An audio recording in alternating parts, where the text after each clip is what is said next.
All right, you guys, peace and blessings. This is Unplug 'em once again with the third installment, and prayerfully the last part of the spelling spell, the curse of cursive. Father, guide my tongue, guide my mind, guide my heart to be in alignment with your will. I am eternal. It is so. Let truth reign. Okay, we was talking about the power in the consonant sounds, which gives you what a lot of people are calling Kemet, the ancient name of Egypt, or what the ancient Egyptians called Egypt. What you find is KMT, and people are putting the E's in there. Well, we know that the ancient letter sound was A, and we're going to jump right into that and show you why. A is the alpha, the first, and we're going to show you that.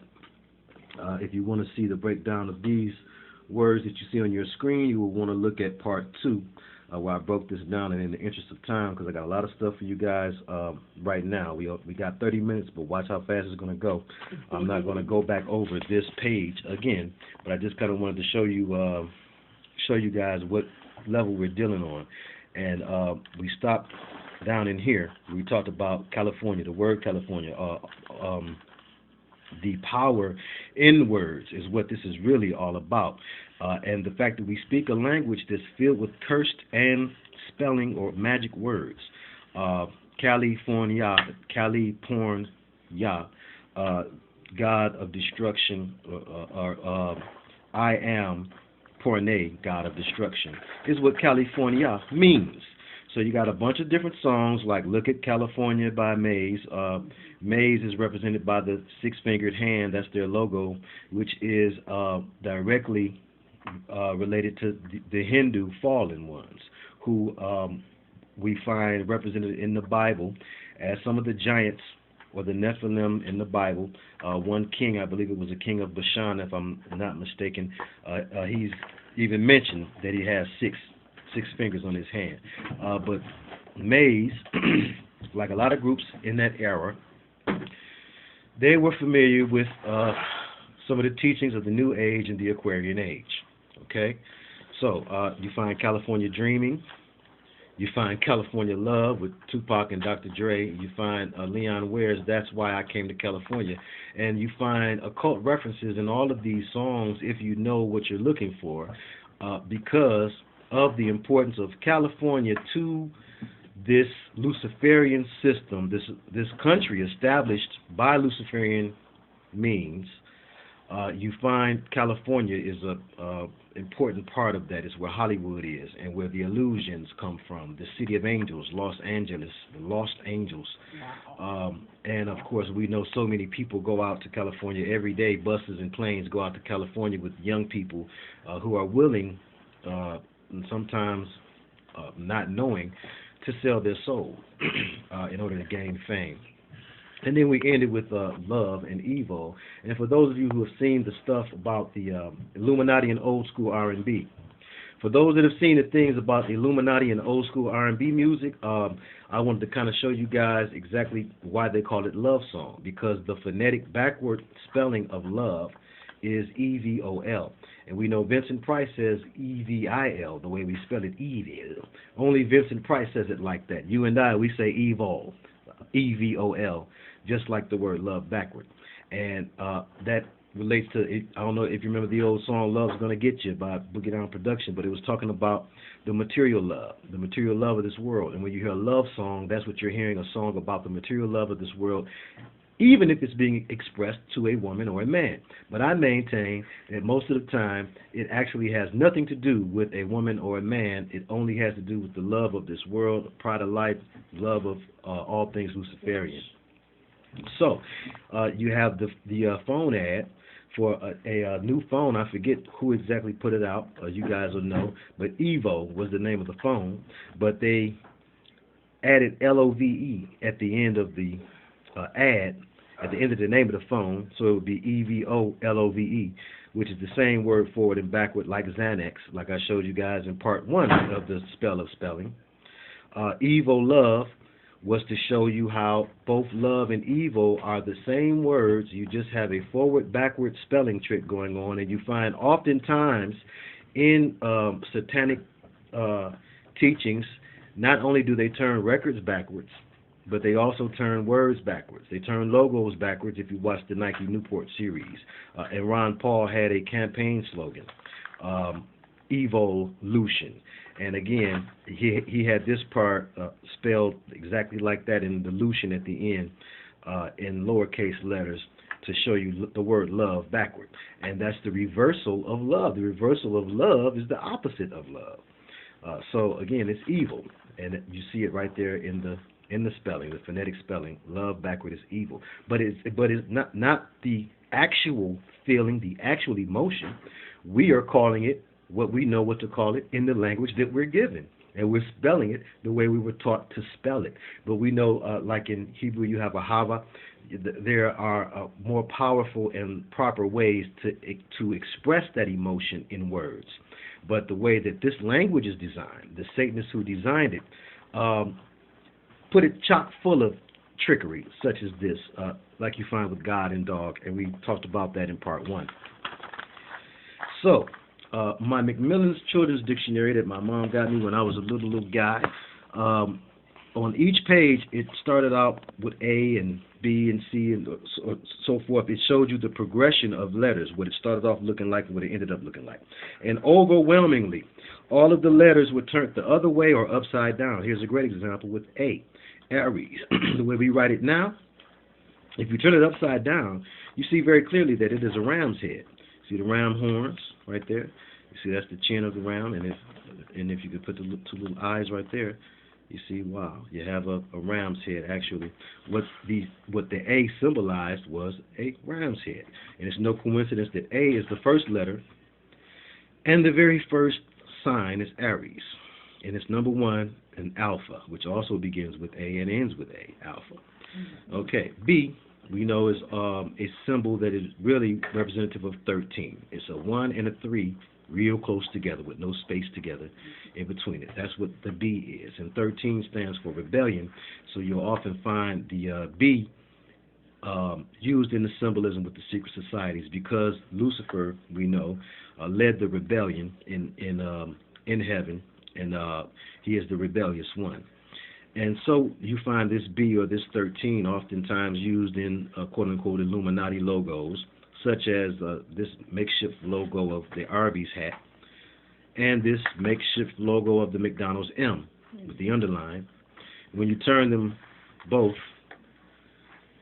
that way, you see that clearly, you see this is a 13 and this is a 13 as well.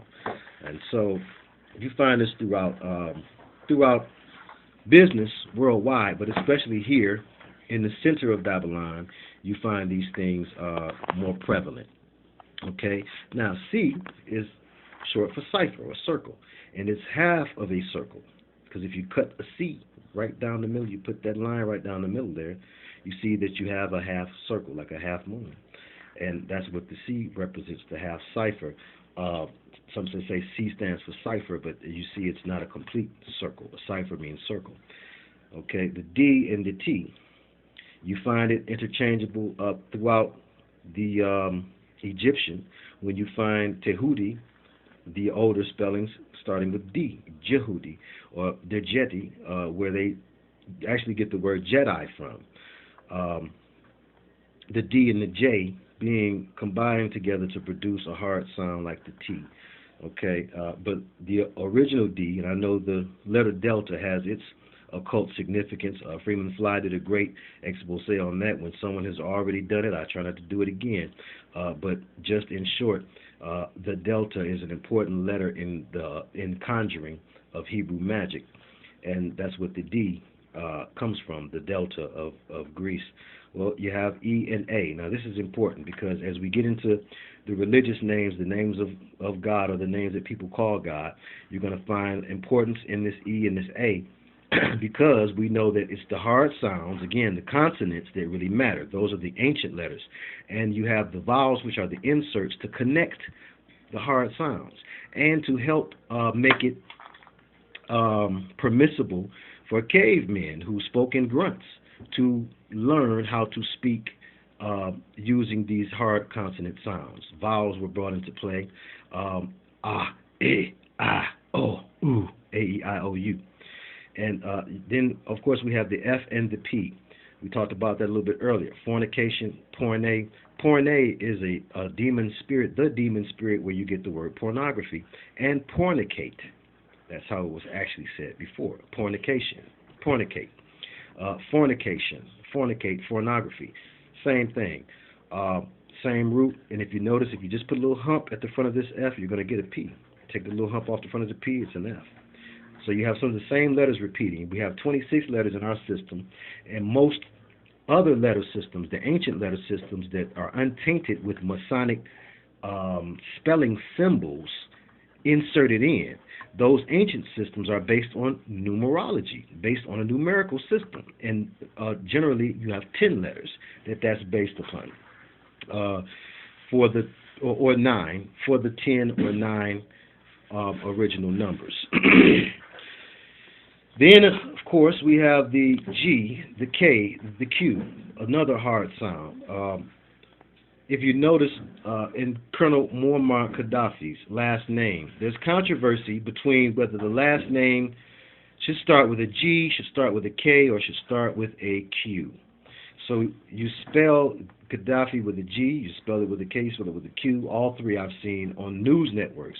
I mean, major news networks have used all three in conjunction in spelling his name, the first letter of his last name. And those of you who may know some Muslims by the name of Kwan or Fuquan, you also will find this too. Sometimes the K is used, sometimes the Q is used. It's the same sound. And I maintain that Q is the counterfeit. G is the counterfeit, and K is the real deal, because you can trace K back to ancient Kemet. So that's the sound that you get a copy of in the G, which is only symbolic of the compass and square. The Masonic G was inserted in much later. And we also find G masquerading really as a J sound, or sometimes a Y sound, and then of course Y is I. So, yep, we're going a little bit faster on this one. I neglected this one. S, very important. S, you see, most letters used to be pictures. S is a great example of that. What does it look like to you, boys and girls? And S has a shape that's similar to the sound that it makes. Well, it looks like a snake, because S used to be an actual symbol of a snake. And this is where you get the sound from. All right, and S is key in certain things that have to do with the so-called evil one, or Shaitan, that begins with an S. Sin begins with an S. Sex begins with an S. And again, it's the shape of the snake that we find in the S. All right. All right. Now, this is a little something, little treat here. We're going to get a little bit into the religiosity and different religious beliefs and how spelling plays a part in that. Well, we have the word angel. Angel, which is Ang of El, comes from England. The Anglo-Saxon is, of course, the original man from England. We now call it England. This is proof to you that A precedes the E. Keep that in mind as we get into Yahweh next. The A comes before the E. The A was in use first, then comes the E. England was England because it was the land of the Anglo-Saxon. It was Ang land, their land, the Anglo's land, Ang land. So when you find Angel, Anita Baker Angel, and what's her name? Renee and Angela Wimbush, Angela Wimbush, Angel. Also noted in my documentary about the old school in R&B, Angel is Ang of L, or Anglo of L. So it's a way of putting a racial, right, and also angle, but very good. And it's a way of putting a racialism to a spiritual concept. An angel, or a malaki, a malak, is actually what we're trying to define, but you're putting a specific race and ancestry on it when you say angel, which is why most pictures of angels are of white angels.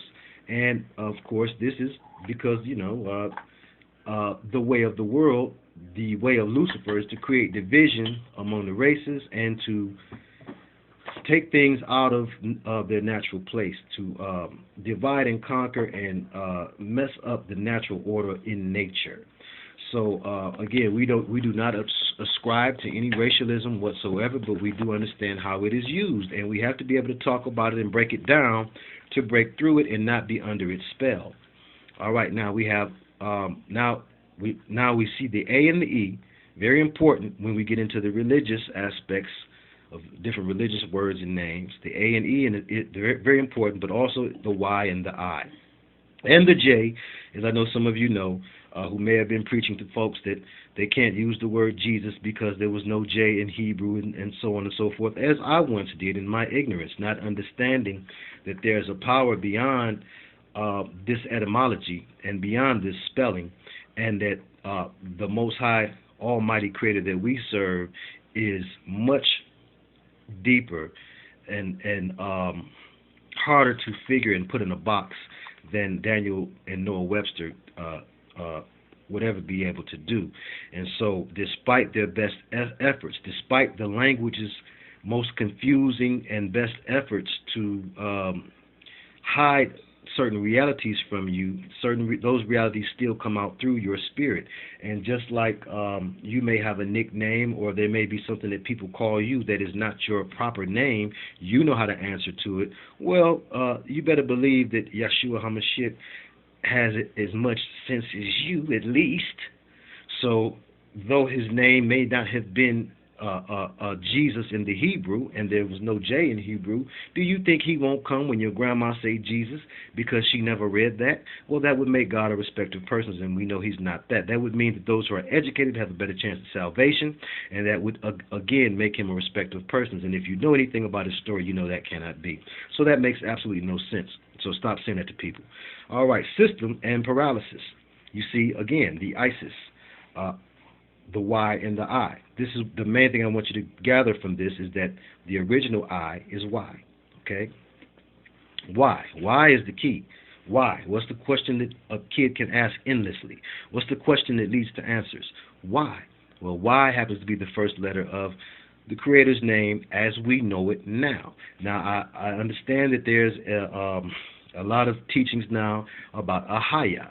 When I first got into the Hebrew, I didn't hear anything about Ahaya. I'm yet looking into it, and I'm not against it, because we still find the Yah, the hard sound, the dominant part of that tonology. If Ahaya is right, we still have the Yah that we find throughout Hebraism as the name of God, or as the I am portion of I am eternal, Yahweh. Okay, system and paralysis. Just another example of how this SYS and SIS is the same thing. Same sound, same thing. Okay? Let's keep it moving. Got a lot to talk about. All right, walk-ins welcome. This is a trip, and really I need to do a whole teaching just on this by itself. This please don't let this take up our last 10 minutes, because we need to get to the religion part. But this is important. You see all these double words. Sirhan, who was the assassin involved in Robert Kennedy's murder. Duran, a rock and roll group in the 80s. Mary, a perpetrating gospel group today. Tony, an old R&B group. Philip Phillips, who won American Idol last year, or whatever year it was. I was doing my Spirits in the Machine documentary, because ironically, when I was doing this portion of my documentary, talking about these double names and how it's symbolic of MK Ultra, the mind control program, they use these double name individuals to symbolize that they are now two people instead of one. They have been effectively possessed, and so I maintain that they give them the double name because of that and after that. And walk-ins welcome? No. A walk-in is another name for a demonic entity or an extra-dimensional entity who can come into your body. And through MK Ultra mind control, they hollow out an individual so that they can fill them with a spirit and create a duality thing, a double of them, a doppelganger, a clone, however you want to look at it, but they end up walking around as a double, two people, duality, bipolarity, excuse me. And so you see this also in Scotty Scott, the twin lead singer of a group called The Whispers, who first came out on a label called Scepter and Wand. Scepter and Wand, I maintain, is a label that has produced a lot of this songwriter's secret, or this which language music. They also produced Ashford and Simpson, who wrote a large number of these double meaning songs and got lots of Grammys for songwriting because of it. Simone Simon, a star in the cult classic Cat People, MK Ultra, mind controlled slave actress, no doubt, operating under sex kitten MK Ultra beta programming. Okay, it's all Greek to me, confusing.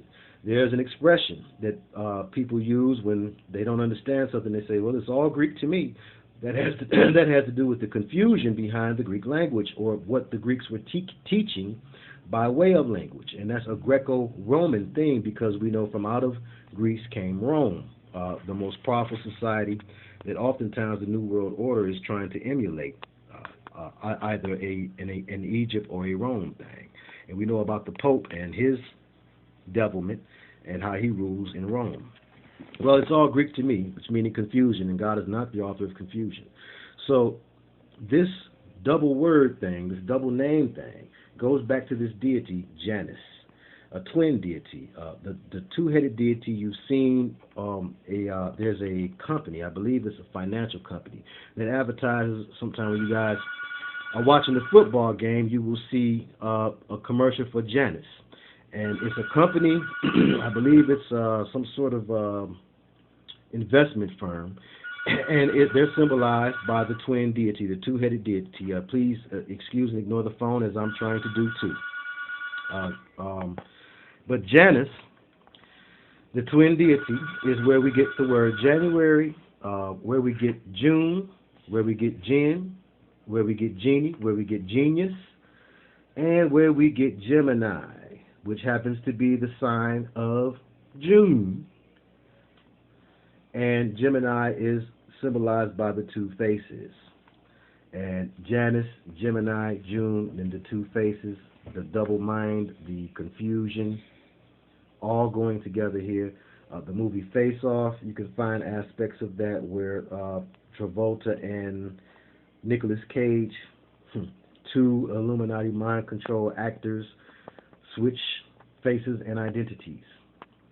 It's about the switching of identities, the multiple personality thing that is truly possession, which you found in the movie and book Sybil. Okay, the two faces, the two persons, split personality.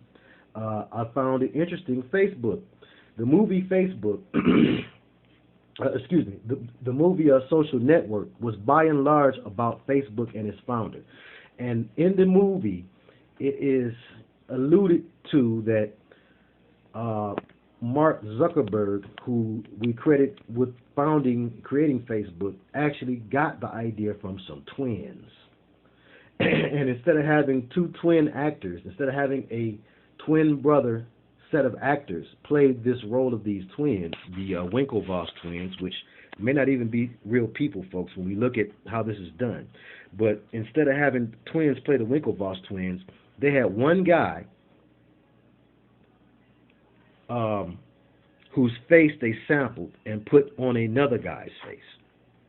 So you have two different actors, two actors that are not brothers, playing twins, in order to get this duality thing on a deep level in the movie Social Network. I'm glad I saw that movie just for that reason, because other than that, I thought it was a bold movie. Okay, Beyonce, Sasha Fierce thing, what we're talking about in Possession, the duality, the two faces. Go back over this page again, because trust me, you're gonna find examples of this all throughout pop culture. I just put a few, but it has to do with the forward-backward thing that Satan likes to do, and it has to do with his mimicking of God, and it has to do with his need to create another you in order to not just possess you, but to totally take you over. And once you create that other you, look at all of the names that people put on Facebook. Instead of somebody saying their name is Earl Jackson, they'll say Earl getting money every day, never lover B Jackson. So you become a whole nother personality once you get on Facebook, and that's one reason why I've stopped going on there, and you won't find me on there any longer. Now, if you deal with Yahweh, now we got 5 minutes. We're going to try to get this in there. If you deal with Yahweh, the W in Yahweh, the Yah is the I am, the way is supposed to be the eternal, okay, and that's the most popular translation. We know there are others, but the W is really a double V. When the scribes were writing, the V, the two V's, the Vav, there's no Wah, there's a Vav in ancient Hebrew, but no Wah. This is a modern day interpretation that comes from the scribes getting lazy in their writing, and instead of making the pointed V in writing fast in cursive style, they began to make it hump. And this created another letter, another sound. And this is where you get your W and your U, both false letters, W and U.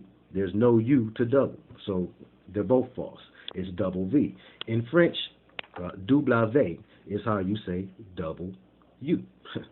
So you even find in the Latin languages, there's evidence that there was no U or W. So it cannot be Yahweh. Now, we just learned on the previous page is A, not E. A is the ancient vowel, the vowel that you will find going back to the languages of antiquity. First and foremost, the A, the alpha, the beginning. So that is the letter that we want to put between the hard sounds of YHVH. That's what we all know the name to be, YHVH, right? But you're saying Yahweh. Why? Okay, it's Yahvah. YHVH are your hard sounds. Your Y, your H, your V, your H. You find it in Jehovah. The Jamaican brothers say Jah. They even remove the E in Jehovah and put an A there and say Jah.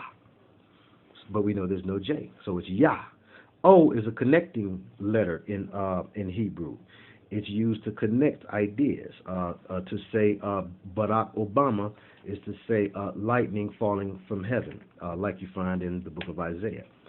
And the O is, again, it's a connecting letter, a connecting factor. So you can take it out, and you find Yah and Va. Okay, I am eternal, positive and negative, or as they say, going back to Sumerian in some teachings, Yah good and Va bad. But again, we know it's just the polarity, the bipolarity of the natural world, of the Creator Himself, who has to exhibit both night and day, sun and moon, male and female, negative and positive. He causes it to rain and to shine. So that is the name, Yahvah. Now, let me see. I had one more, I believe. Looks like we're going to get it all in. Amen. Praise be to Yah. Hallelujah. Hallelujah. And I'm here with my lovely teacher, spiritual mother, and pastor, Sharon Campbell. And she's going to be guesting on my page sometimes, and she has her own page that she's going to be putting up, and I'm going to refer you guys to that because I've learned a great deal about the apostolic teaching and the way of holiness from this mother of Zion and from this queen. And I owe her eternally for that. And I know you'll be blessed to meet her. So now let's go into these words. Allah and Elo. Now, you guys get off the Muslims' backs. You're bad as those that's always talking about the young people in rap or heavy metal, and you won't look at your R&B. You're being too judgmental here because clearly, first of all, we're talking about the people that pray 5 times a day. How many times a day do you pray? Secondly, we're talking about the people that follow the Levitical laws by eating halal, which is nothing but kosher. Okay? And thirdly, we're talking about a people that this Luciferian nation has been at war against now since I was in high school. So there's something that they're doing right. But again, there's something that they're doing wrong. Like a lot of Christians don't know their Bible, a lot of Muslims don't know their Quran, and there's different things that they say about the Messiah that really go in line with what is said in the Bible, in the Quran. But again, you can look at this, you can see it for yourself. Allah is Elo. Elo backwards is holy. El Elo. Allah. El Elo. Look at that. Holy backwards, yellow.